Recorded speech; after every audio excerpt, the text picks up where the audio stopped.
આપ જોઈ રહ્યા છો ઈટીવી ભારત. નજર કરીએ આજના મહત્વના સમાચાર પર. પ્રધાનમંત્રી નરેન્દ્ર મોદી વિકસિત ભારત વિકસિત જમ્મુ કાશ્મીર કાર્યક્રમમાં ભાગ લેવા માટે ગુરુવારે શ્રીનગર પહોંચ્યા.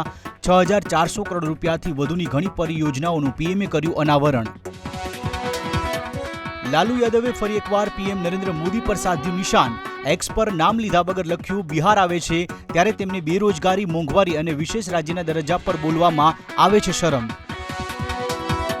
લાલુના પરિવાર અંગેના નિવેદન પર શ્રીનગરમાં ભડક્યા પીએમ મોદી.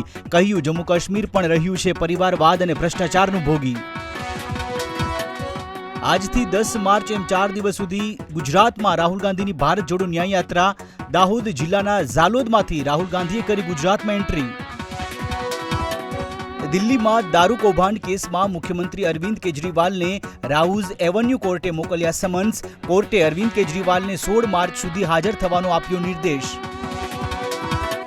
કેન્દ્રીય આરોગ્ય પ્રધાન મનસુખ માંડવિયા આવતીકાલે 8 માર્ચે પોરબંદરની લેશે મુલાકાત. પોરબંદર લોકસભાની સીટ પર ભાજપે મનસુખ માંડવિયાનું નામ કર્યું છે જાહેર. કેરીના રસિકો માટે મીઠા સમાચાર. વલસાડ માર્કેટ યાર્ડમાં હાફૂસ કેરીની આવક. 20 કિલો કેરીનો 3,550 રૂપિયા બોલાયો ભાવ. હિંમતનગરના રાયગઢ સ્થિત વૈજનાથ મહાદેવ મંદિરમાં 12 જ્યોતિર્લિંગ અને બાબા બર્ફાનીની બનાવાઈ રહી છે પ્રતિકૃતિઓ. મહાશિવરાત્રિના પર્વે ભક્તો કરી શકશે દર્શન. પ્રિયંકા ચોપડાની કઝિન મીરા ચોપડા 12 માર્ચે રક્ષિત કેજરીવાલ સાથે બંધાશે લગ્નના તાંતણે.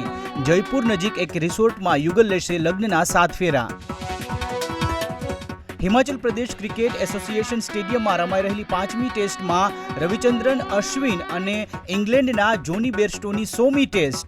આ ઉપલબ્ધિ હાંસલ કરનાર અશ્વિન 14મા ભારતીય ક્રિકેટર બન્યા. તો આ હતા અત્યાર સુધીના મહત્વના સમાચાર. વધુ માહિતી અને સમાચાર માટે લોગ ઇન કરો www.etvbharat.com.